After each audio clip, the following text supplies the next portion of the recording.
Hello, good morning students. We are discussing chapter number 5, Laws of Motion, in which in the last video we have completed our theoretical part, that is chapter NCERT PDF. Today we are going to start to solve its NCERT solution exercise. So बेटा इसमें से कुछ part ऐसा है जो कि हमारा deleted option में से है, लाइक आपके न्यूटन के लॉ है और आपका गैलीलियो का ट्रांसफॉर्मेशन था, आपका मोमेंटम था। इन सब चीज़ों की बात इन सब चीज़ों के क्वेश्चंस बेसिकली हम नहीं करेंगे। अब हम कुछ ऐसे क्वेश्चंस करते हैं जो आपके बिल्कुल अननोन रहेंगे। तो ऐसे क्वेश्चंस हम डिस्कस करेंगे जो आपके लिए थोड़े नए होंगे। तो बेटा हम एग्जांपल क्वेश्चन नंबर 5.10 की बात करते हैं। पढ़िए क्वेश्चन को क्या दिया है। A body of mass 0.4 kg moving initially with a constant speed of 10 metre per second to the north is subject to a constant force of 8 Newton directed towards the south for 30 seconds.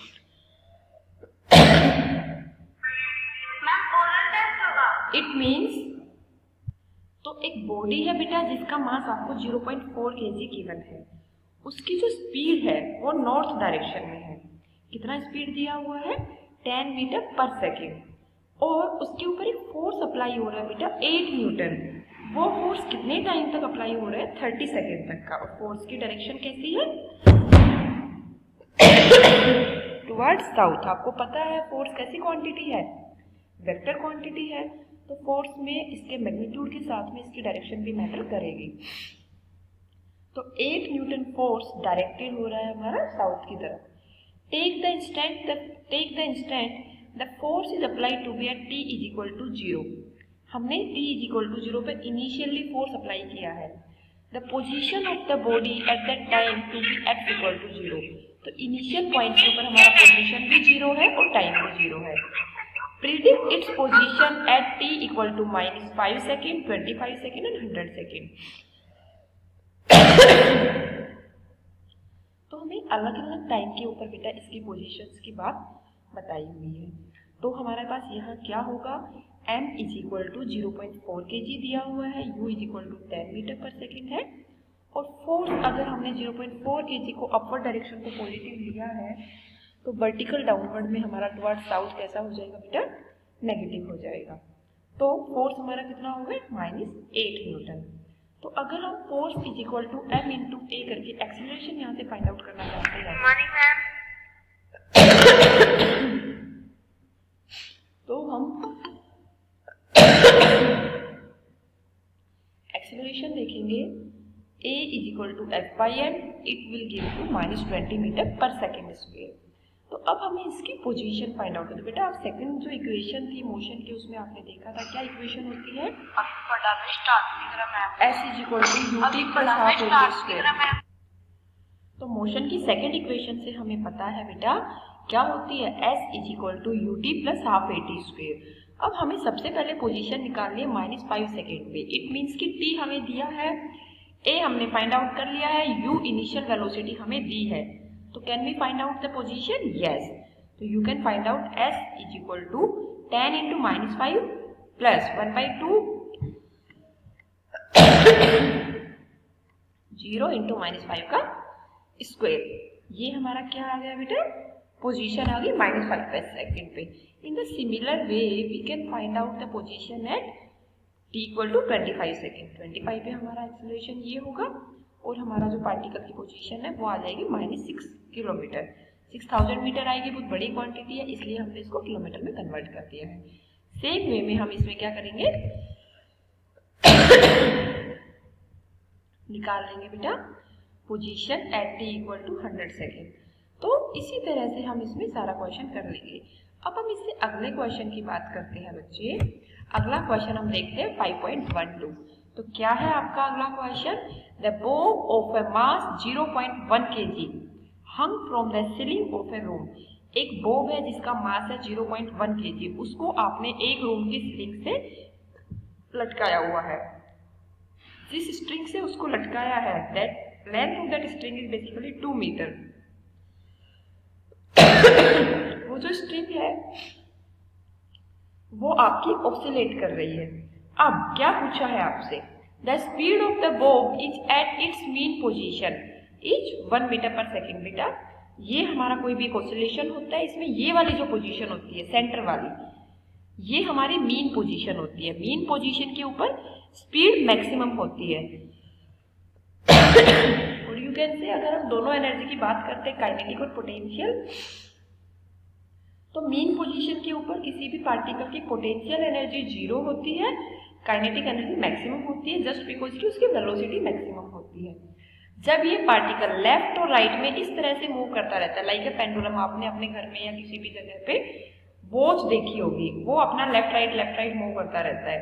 तो जिस maximum distance तक ये जाता है, तो अगर हम इसको और एज ए सेंटर कंसिडर कर ले, ओरिजिन कंसिडर कर ले, ओरिजेंटल लाइन, तो यहाँ पर पोजीशन 0 थी, इसलिए पोटेंशियल एनर्जी 0 हो गई थी। पोटेंशियल एनर्जी का फॉर्मूला क्या होता है?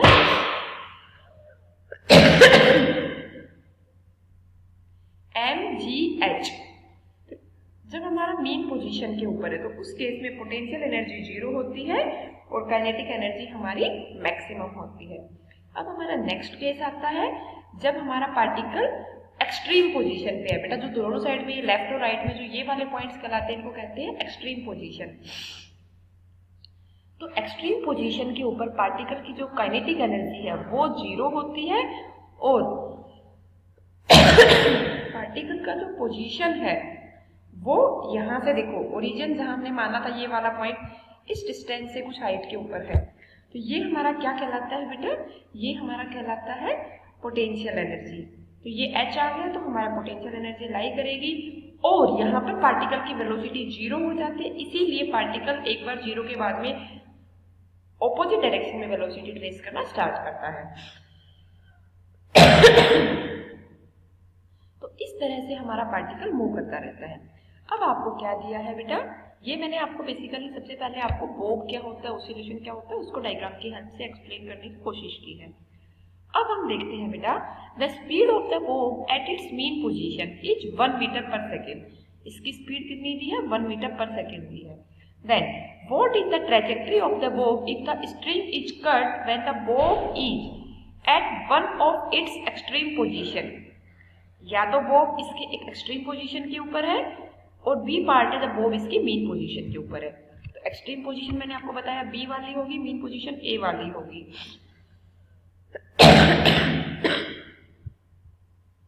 तो जब एक्सट्रीम पोजीशन के ऊपर आप उसकी बोब को नीचे थ्रो करते हो, कट करते हो, तो हमारा पार्टिकल क्या होगा? यहाँ से वर्टिकल डाउनवर्ड में नीचे आ जाएगा। उसके ऊपर ग्रेविटी क्या लगेगी? F is equal to m into g. Force equal to weight लगेगा और वो फिर पार्टिकल हमारा वर्टिकल डाउनवर्ड डायरेक्शन में नीचे आ जाएगा। तो पहला केस क्या हो जाएगा? When the bob is it's extreme position, velocity is 0, तो पार्टिकल वर्टिकली डाउनवर्ड डायरेक्शन में नीचे आ जाएगा। अब सेकंड केस है जब मीन पे होता है। जब मीन पे है तो उसकी वेलोसिटी, कोई ना कोई वेलोसिटी उसके अंदर लाई कर रही है, जो कि हमें क्वेश्चन में दी हुई है बेटा, कितनी है? 1 मीटर पर सेकेंड। तो जब पार्टिकल की वेलोसिटी 1 मीटर पर सेकेंड है, on cutting the string it will experience an acceleration a equal to g equal to 10 metre per second square in vertically downward direction. तो उसके ऊपर acceleration तो downward direction में लगेगा ही, velocity उसकी दी हुई है।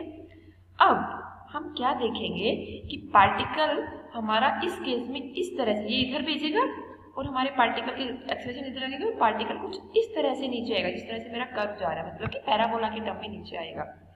तो हमारे पार्टिकल का पाथ क्या हो जाएगा बेटा? पैराबोलिक पाथ हो जाएगा। तो आई होप आपको ये क्वेश्चन क्लियर हुआ कि पार्टिकल को जब एक्सट्रीम और मीन पोजीशन के ऊपर है और उसकी स्ट्रिंग को सीलिंग से सेपरेट करते, तो उस केस में हमारा पार्टिकल किस तरह का पाथ ट्रेस करता है। अब हम अगले क्वेश्चन की तरफ बढ़ते हैं। अगला क्वेश्चन है आपका बेटा 5.13। क्या है? A man of mass 70 kg stands on a weighing machine in a lift. एक मैन है जिसका वेट है 70 kg, एक वेइंग मशीन है लिफ्ट के अंदर, विच इज मूविंग। वो वेइंग मशीन लिफ्ट कहाँ जा रही है? Upward with a uniform speed of 10 metre per second. हमारी जो लिफ्ट है वो अपवर्ड डायरेक्शन में जा रही है। तो डिफरेंट केस दिए हुए हैं, इनके अंदर हमें क्या बताना है बेटा? What would be the reading on the scale in each case? तो वेइंग मशीन है, उसके अंदर आपको कितना वेट नजर आएगा? तो वेइंग मशीन ईच केस में हमारे नॉर्मल रिएक्शन आर दिखाएगी जो कि उसका एपेरेंट वेट होगा। तो जब लिफ्ट अपवर्ड डायरेक्शन में जा रही है और उसकी स्पीड कैसी है बेटा, यूनिफॉर्म है। यूनिफॉर्म है मतलब कि उसके अंदर कोई एक्सेलरेशन नहीं है, तो उसका जो लिफ्ट का एक्सेलरेशन है वो 0 हो जाएगा। अब पार्टिकल के ऊपर ग्रेविटी वैसे नीचे की डायरेक्शन में वेट तो लगेगा ही, तो यहाँ पर जो आर होगा वेइंग मशीन के ऊपर जो नॉर्मल रिएक्शन लगेगी, R will be equal to m into g, that is 70 into 10, that means 700 newton. अब हम आगे बात करते हैं। When a lift moves downward, जब लिफ्ट डाउनवर्ड जाती है एक्सेलरेशन है 5, तो जब डाउनवर्ड जाएगी तो हमारी बेटा उसके ऊपर क्या लगेगा, हमारी जो लिफ्ट है वो डाउनवर्ड जा रही है तो इसका एक्सेलरेशन कितना हो जाएगा, 5 मीटर पर सेकंड स्क्वायर दिया हुआ है।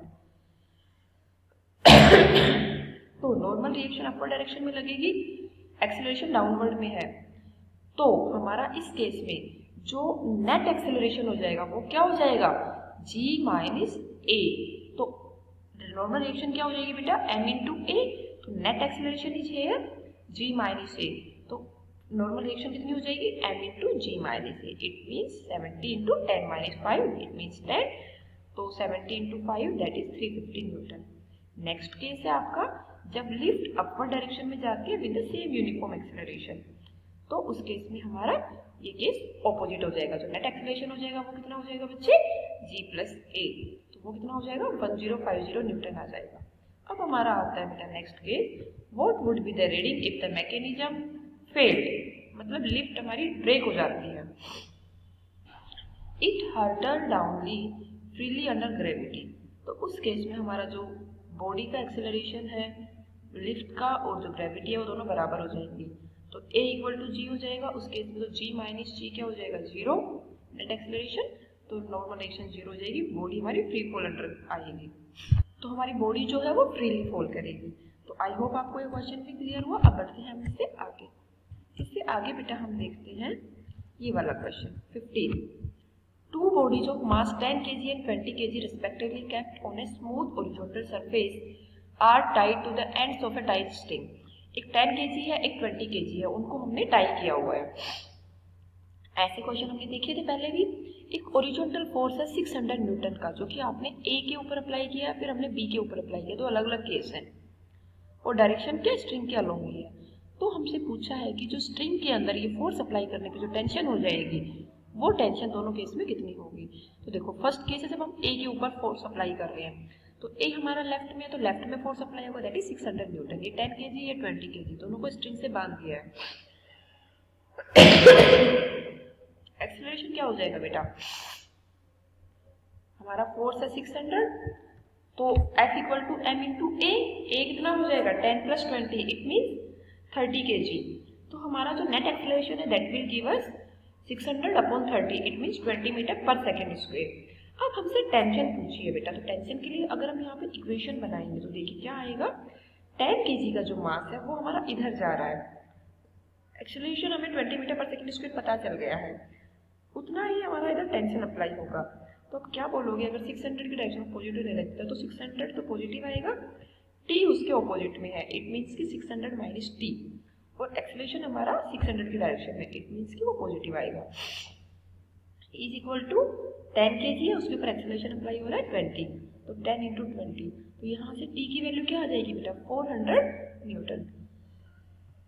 इन द सिमिलर वे जब हमारा b के ऊपर फोर्स अप्लाई हो रहा है सेकेंड पार्ट, तो इधर जाएगा, एक्सेलरेशन हमारा वही सेम आएगा, फाइंड आउट कर चुके हैं। अब हमारा जो फोर्स है वो b के ऊपर अप्लाई हो रहा है, तो इधर टेंशन t लगेगी, तो हमारा नेट इक्वेशन क्या बन जाएगी 600 माइनस t, और ये वाला वेट कितना है 20, और हमारा a कितना है 20, तो इज इक्वल टू 20 इंटू 20। तो अब हमारा जो टेंशन आएगा वो कितना आ जाएगा बेटा 200 न्यूटन आएगा। तो आई होप आपको दोनों ही चीज़ें जब हमने यहाँ पे टेंशन निकाली स्ट्रिंग के अंदर तो आपको समझ आया। तो बेटा इस तरह से हमें डिफरेंट सिस्टम्स दिए हुए होंगे, डिफरेंट कंडीशंस दी हुई होंगी, उन कंडीशंस को देखते हुए हमें क्या करना होगा, उनके अंदर नेट रिजल्ट फाइंड आउट करना होगा। तो यहाँ पर हमने टेंशन देखी, आई होप आपको क्लियर हुआ। आज हम इतना ही करते हैं, इससे आगे की वीडियो में हम नेक्स्ट क्वेश्चन डिस्कस करेंगे। थैंक यू बेटा, गुड ब्लेस यू।